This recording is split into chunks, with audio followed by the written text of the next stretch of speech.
The typical trader is obsessed with the outcome of a trade. The professional trader is focused on the process of trading and letting the outcomes take care of themselves.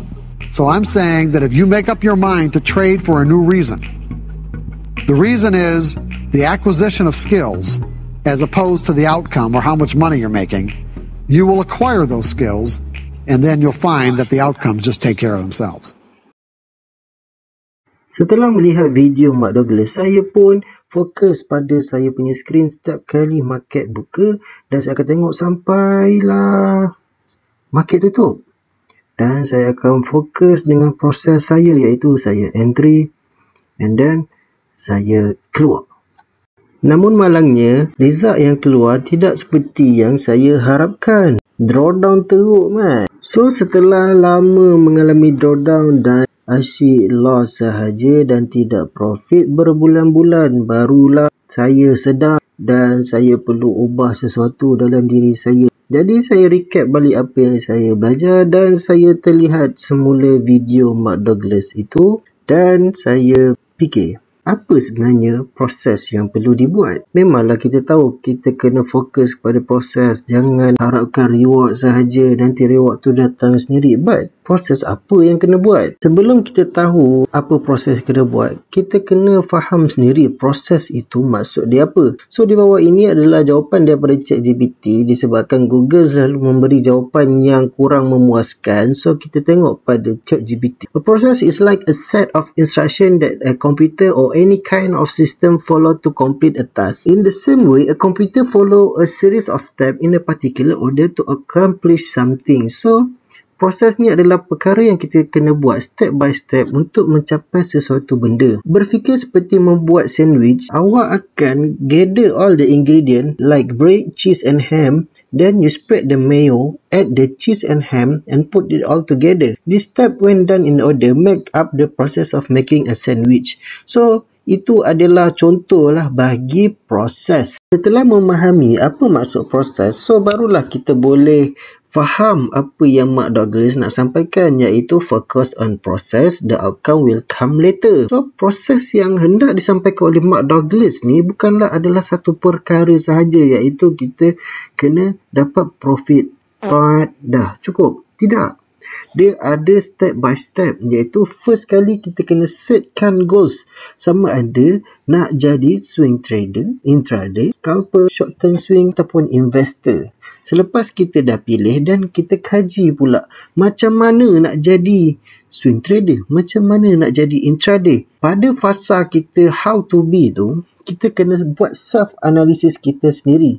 Kita kena tengok diri kita, adakah kita sesuai untuk menjadi intraday yang perlukan masa lebih banyak untuk lihat chart. So untuk self-analysis ni saya akan buat video pada akan datang disebabkan ianya agak kompleks. Tapi tak apa, kita fokus pada ini terlebih dahulu. Dan setelah itu kita perlu develop trading plan yang terdiri daripada set of rules. Sama ada develop ataupun kita follow sahaja siapa yang sudah berjaya. So bila kita follow orang yang sudah berjaya, rules tu semestinya sudah proven lah, disebabkan dia pun dah berjaya kan. Kalau anda develop sendiri, anda berkemungkinan akan mengalami fasa yang agak lama lah untuk anda dapatkan the proven rules tu. So the set of rules consists of ada EP, TP dan cut loss.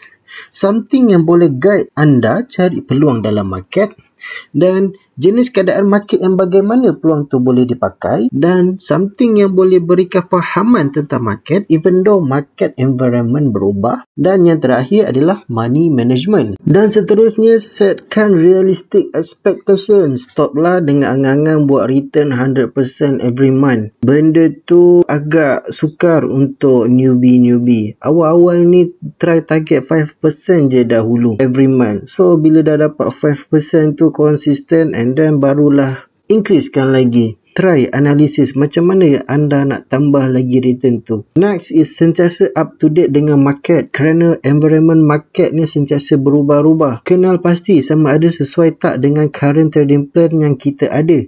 Kalau tak sesuai, seek for advice from cikgu or just stay away from markets lagi mana environment market yang anda tak kuasai itu berlaku. Contohnya ketika dalam keadaan sideways, anda tidak mahir lagi, so stop, jangan masuk.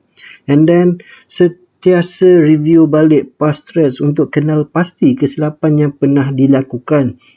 For winning trades tu, kita boleh simpan dalam kepala otak dan stick with that.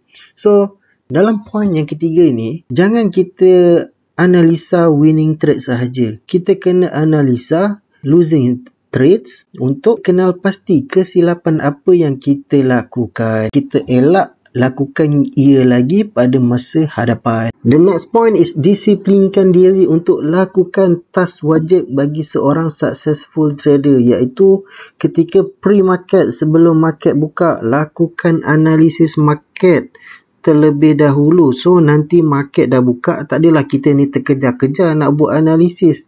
Dah nampak setup baru nak buat analisis. Ini major trend buat apa ni? So di situ kita naklah rosakkan PNL kita dengan benda-benda bodoh ni. And next is jaga psikologi kita. Kalau semalam baru hadapi loss and anda still tak move on je lah.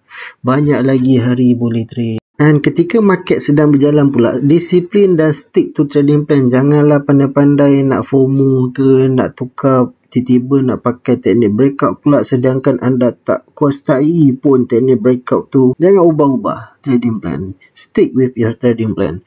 And jaga psikologi anda.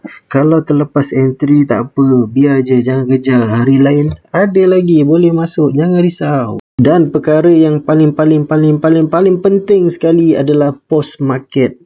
Selepas market tutup, sekiranya anda ada buat apa-apa trade, sudah masuk dalam market dan keluar, so simpanlah di dalam journal trade yang dilakukan. Kalau boleh buat video lagi jelas. Kalau sekadar screenshot sahaja, takut bila anda nak review balik, nak buat analisa balik untuk improve your trading, nanti you tak berapa faham tentang past trade you. And review past trade untuk setup yang loss, kenal pasti ada kesilapan ke tak. And if nampak setup tu banyak kali tak jadi, anda pernah trade benda tu sebelum ni dan memang tak jadi, patut anda masuk lagi, tak jadi juga. So analisa kenapa benda tu tak jadi, and seek for advice lah from your cikgu. And next is kalau tak ada silap, santai je. So macam tu lah kalau saya. Memang kalau tak ada apa-apa silap yang saya lakukan, saya anggap memang market tu suka hati dia lah. So untuk setup yang win, semat dalam kepala and keep with that setup lah. If in the future benda tu berlaku lagi, so kita boleh just entry saja sebab ia merupakan high probability setup. So that's all. Thank you, dan tekan button like dan subscribe. Thank you.